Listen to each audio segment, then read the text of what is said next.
ಅಂಗನವಾಡಿ ಕಾರ್ಯಕರ್ತೆ ಮತ್ತು ಸಹಾಯಕಿಯರ ಯೂನಿಯನ್ IFTU-ಇಂದ ನಾವು 15 ದಿನಗಳ ಹಿಂದೆ ಮಾನ್ಯ ಮುಖ್ಯಮಂತ್ರಿಗಳಿಗೆ ಮತ್ತು ಲಕ್ಷ್ಮೀ ಹೆಬ್ಬಾಳ್ಕರ್ ಅವರಿಗೆ ಅಂಗನವಾಡಿ ಕಾರ್ಯಕರ್ತರ ಬೇಡಿಕೆಗಳ ಬಗ್ಗೆ ನಾವು ಮನವಿ ಪತ್ರವನ್ನು ಕೊಟ್ಟಿದ್ವಿ.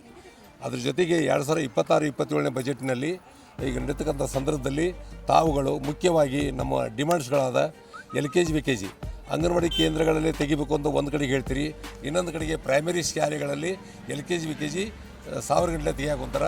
ಇದರಿಂದ ನಮ್ಮ ಅಂಗನವಾಡಿ ಕೇಂದ್ರಗಳು ಮಕ್ಕಳ ಸಂಖ್ಯೆ ಕಡಿಮೆಯಾಗಿ ಮುಚ್ಚುವ ಹಂತಕ್ಕೆ ಬರ್ತಾವೆ. ಅದಕ್ಕೆ ನೀವು ಈ ಬಜೆಟ್ನಲ್ಲಿ 3 ರಿಂದ 6 ವರ್ಷ ಮಕ್ಕಳು ಅಂಗನವಾಡಿ ಕೇಂದ್ರದಲ್ಲೇ ನೀವು ಆರಂಭ ಮಾಡಬೇಕು ಅನ್ನೋದು ಮತ್ತು ಮೂಲಭೂತ ಸೌಕರ್ಯಗಳನ್ನು ಒದಗಿಸಬೇಕಂತ ಅವ್ರಿಗೆ ಒಂದೇ ಬೇಡಿಕೆ. ಎರಡನೇದು, ನಮಗೇನು ಈಗ ಆಹಾರ ಕೊಡ್ತೀರಿ ಮಕ್ಕಳಿಗೆ ಅತ್ಯಂತ ಕಳಪೆ ಮಟ್ಟದೈತಿ, ಆ ಕಳಪೆ ಮಟ್ಟದ ಆಹಾರ ಕೊಡೋದು ಬಿಟ್ಟು ಬೇರೆ ಒಳ್ಳೆಯ ಗುಣಮಟ್ಟದ ಆಹಾರ ಕೊಡಬೇಕು ಅನ್ನೋದು ಎರಡನೇ ಬೇಡಿಕೆ. ಮೂರನೇದು ಏನೈತಲ್ಲ, ನಮಗೇನು ಕಾರ್ಯಕರ್ತರಿಗೆ ಕನಿಷ್ಠ ವೇತನ ಇವತ್ತು ಏನಾದರೂ ₹1 ಕೂಡ ಹೆಚ್ಚಳ ಮಾಡಿಲ್ಲ ಕೇಂದ್ರ ಸರ್ಕಾರ ಈ 18ರಿಂದ. ಈಗ ನೀವು ರಾಜ್ಯ ಸರ್ಕಾರದಲ್ಲಿ ಕನಿಷ್ಠ ವೇತನ ಅಂತಂದ್ರೆ ಇವತ್ತು ಏನು ₹20,800 ಕಾರ್ಯಕರ್ತರಿಗೆ ಕೊಡಬೇಕು ಅಂತ ಕೇಳ್ತಾ ಇದ್ವಿ, ಸಹಾಯಕರಿಗೆ 18,000 ಕೊಡಬೇಕು ಅಂತ ಕೇಳೀವಿ. ಇವೆಲ್ಲ ಡಿಮಾಂಡ್ಸ್ ಇಟ್ಕೊಂಡು ಇವತ್ತು ನಾವು ಲಕ್ಷ್ಮೀ ಹೆಬ್ಬಾಳ್ಕರ್ ಅವರಿಗೆ ಒಂದು ಮನವಿ ಪತ್ರವನ್ನು ಕೊಟ್ವಿ. ಅವರು ಕೂಡ ಇಲ್ಲ, ಇದು ಸೆಂಟ್ರಲ್ ಗೌರ್ಮೆಂಟ ಪೂರ್ತಿ ನೋಡ್ಕೊಳ್ಳೋಂಥ ಜವಾಬ್ದಾರಿ, ಅವರು ಹಣ ಕೊಡ್ತಾ ಇಲ್ಲ, ನಾವೇ ನಡೆಸ್ತಾ ಇದ್ದೇವೆ ಕರ್ನಾಟಕದ ಹೆಚ್ಚಿನ ಭಾರವಾಗಿ ಅಂತ ನಮ್ಗೆ ಹೇಳಿದರು.